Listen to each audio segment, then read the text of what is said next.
pembelajaran mata pelajaran prakarya khususnya, pada video pembelajaran ini diharapkan siswa mampu untuk salah satunya menyatakan pendapat tentang keragaman karya kerajinan berbasis media campuran. Yang kedua, memahami pengertian atau sejarah, jenis, sifat, dan karakteristik media campuran. Sebelum masuk ke materi, perkenalkan dulu saya sebagai narsum atau narasumber ya. Nama saya Syafiq Matur Rizky, saya adalah guru prakarya di SMP Negeri 41. Oke, langsung saja kita mulai pembelajaran kali ini dengan membaca Bismillah.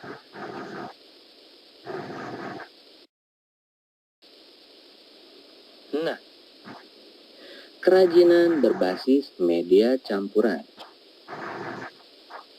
Sebelumnya, jika kalian amati, kerajinan berbasis media campuran itu dapat diartikan sebagai apa?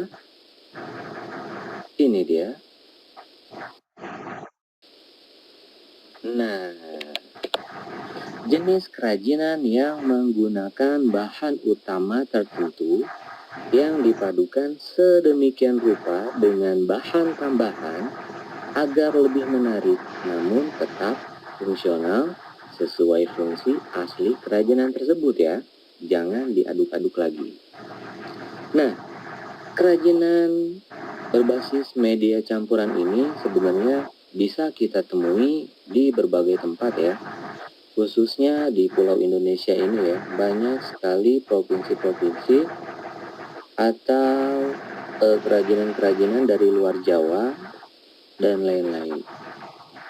Nah, jenis kerajinan yang menggunakan bahan utama ini ada beberapa karakteristiknya. Salah satu karakteristiknya adalah ini.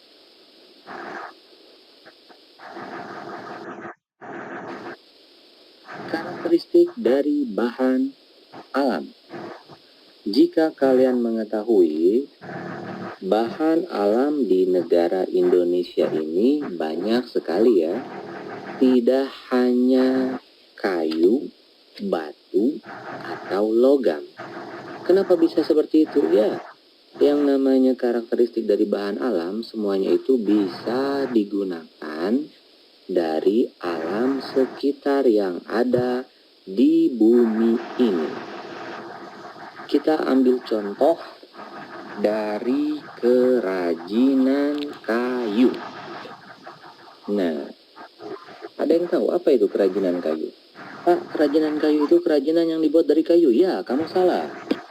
Kerajinan kayu itu memang terbuat dari kayu ya. Tapi secara definisinya, kerajinan kayu adalah bagian batang atau cabang serta ranting tumbuhan yang mengeras karena mengalami lignifikasi atau pengayuan.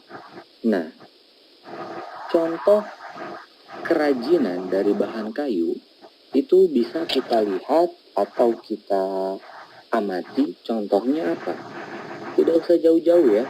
Kita bisa ambil contohnya itu adalah pembuatan kalau di film Upin Ipin itu terompah. Nah, terompah itu kalau misalkan kalian lihat itu bisa kita jadikan sebagai bahan kerajinan dari kayu. Kenapa? Karena terbuatnya dari kayu, bukan dari logam. Selanjutnya, karakteristik dari bahan alam khususnya batu. Batu ini ya, kalau kalian tahu, dalam pengerajinan batu ini, alat yang digunakan untuk batu atau mengeras batu, bukan mengeras ya. Kesannya itu adalah memotong. Alat yang digunakan itu bisa berupa alat pahat, gerinda, mesin pemotong, batu, dan sebagainya. Pak, apa sih Pak contoh karakteristik dari bahan alam batu? Kerajinannya apa Pak? Kalau misalkan kita berbicara masalah kerajinan batu, ya, contoh dari kerajinan batu apa sih? Nah, banyak sekali kerajinan-kerajinan ya yang terbuat dari bahan campuran batu. Kita ambil contohnya adalah patung. Kenapa bisa patung? Ya, patung itu ada patung yang dibuat dari batu, ada patung yang dibuat dari kayu. Gimana tergantung dari campurannya masing-masing. Kemudian setelah batu kita lanjut ke logam. Apa itu logam? Ya, sebelum menjadikan kerajinan dari bahan logam, kita harus mengetahui apa itu logam. Logam merupakan salah satu unsur yang sangat penting bagi kehidupan manusia. Hampir semua benda yang dimiliki manusia pada saat ini memiliki unsur logam di dalamnya. Misalkan nih, smartphone. Smartphone kalian itu mengandung logam nggak? Iya dong. Iya, kalau nggak ada logam nggak akan jadi smartphone. Alat-alat kedokteran ya, misalkan bisa kita ambil contoh itu pisau rumah tangga. Kok alat kedokteran pisau rumah tangga? Iya, nggak apa-apa. Kemudian bahan kerajinan logam. Nah, ini dia.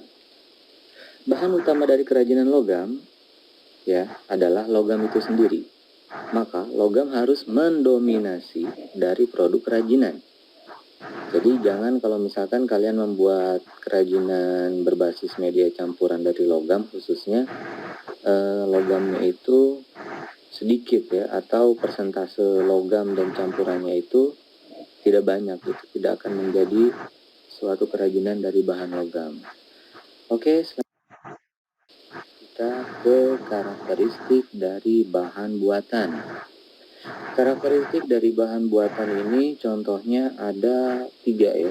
Saya ngambil contohnya di sini 3. Yang pertama plastik, yang kedua gips, dan yang ketiga adalah fiberglass. Nah, kalau misalkan kita bicara masalah plastik, plastik itu merupakan material yang baru secara luas dikembangkan ya, dan digunakan sejak abad ke-20.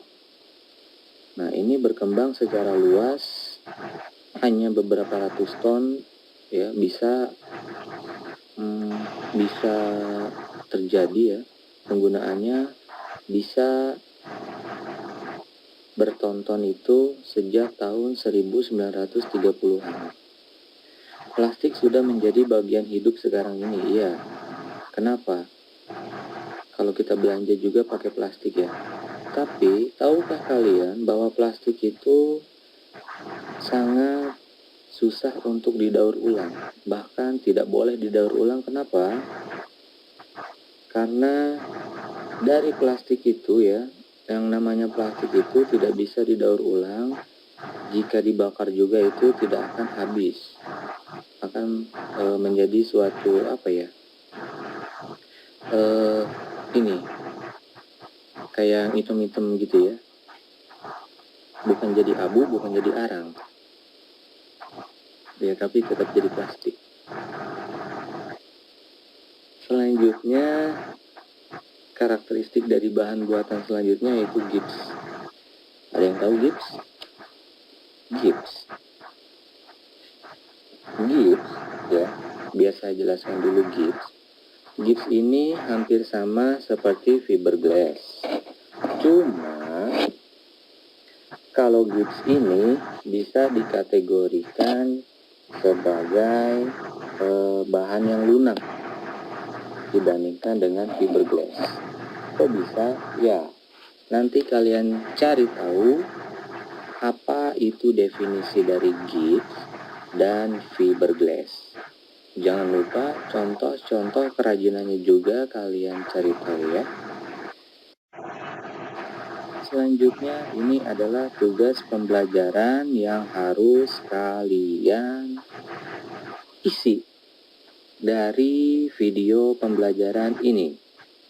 Yang pertama adalah kalian harus menganalisa sebuah produk kerajinan berbasis media campuran. Apa saja itu terserah ya, mau itu dari bahan alam atau dari bahan buatan.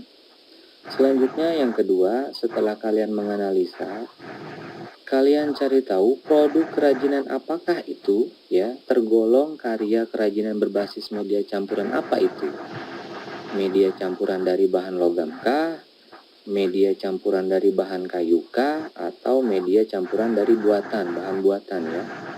Setelah kedua itu kalian cari tahu atau kalian kerjakan, nah, kemudian kalian ditugaskan untuk mendeskripsikan produk kerajinan tersebut secara jelas, beserta dokumentasikan gambar produk kerajinan tersebut.